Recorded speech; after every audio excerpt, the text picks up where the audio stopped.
ಏನ್ ಓದ್ತಿರಣ್ಣ ಏನೋ ಚಿಂತೆ ಮಾಡಕತ್ತೇವಣ್ಣ ಈ ಪ್ಲಾಟ್ನಾಗ ಕೂತಂದ. ಏನ್ ಬಿಡು ದೋಸ್ತ, ಇಷ್ಟು ಮುದಿಯವರಾಗಲ್ಲಿ ಬಂದಿ ಒಂದು ಪ್ಲಾಟ್ ತೋಪ. ಯಾಕೆ ಚಿಂತೆ ಮಾಡಿದ್ ದೋಸ್ತ? ನಮ್ ದೋಸ್ತ ಏನೋ ಒಂದು ಪ್ಲಾಟ್ ಬಗ್ಗೆ ಹೇಳ್ತದ ಬಿಡೋಣ. 10-20 ಲಕ್ಷ ಇರ್ತೈತೆ ಪ್ಲಾಟ್. ಯಾರು ಕೊಡ್ತಾರ ಸಸ್ತದಾಗ? ಮೊನ್ನೆ ನಮ್ ದೋಸ್ತ್ ಫೋನ್ ಮಾಡಿದ್ದ, ಬರೀ 175 ರೂಪಾಯಿ ಒಂದ್ ಸ್ಕ್ವೇರ್ ಫೀಟ್ ಕೊಡಕತ್ತಾರಂತ ದೋಸ್ತ. ನೀನೇನ್ ಅಲ್ಲೋ ಅಣ್ಣ, 175 ರೂಪಾಯಿ ಒಂದು ಕ್ವಾರ್ಟರ್ ಬರಲ್ಲ. ಪ್ಲಾಟ್ ಯಾರು ಕೊಡ್ತಾರ ಅಣ್ಣ? ಹಂಗಾರ ನಮ್ ದೋಸ್ತ ಒಂದ್ ಬಾ, ನಿನ್ಗೆ ನೋಡ ಸುಳ್ಳಲ್ಲ.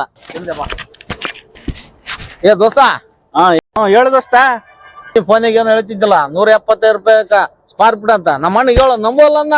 ಇಲ್ಲಿ ರಾಯಚೂರು ಡಿಸ್ಟಿಕ್ ಮಾನ್ವ್ಯಾಗ ಕರ್ನಾಟಕ ಗೃಹ ಮಂಡಳಿಯಿಂದ ಪ್ಲಾಟ್ EWS ಇದ್ದವ್ರಿಗೆ ಬರೇ 175 ರೂಪಾಯಿ ಸ್ಕ್ವೇರ್ ಫೀಟ್. EWS ಇದ್ದಿಲ್ಲ ಅಂದ್ರೂ ನಡಿತೈತಿ 350 ರೂಪಾಯಿ ಸ್ಕ್ವೇರ್ ಫೀಟ್. ಹೆಂಗ ಅರ್ಜಿ ಹೆಂಗ್ ಹಾಕ್ಬೇಕು ಹೇಳೋಣ, ಸ್ವಲ್ಪ ಕಾತುರಲಾಯಿಸಿ ಕಾಯಕ್ ಕುಂತೀವಿ. ಪ್ಲಾಟ್ ಅಲ್ಲ, ಮನಿನೂ ಅದಾವ.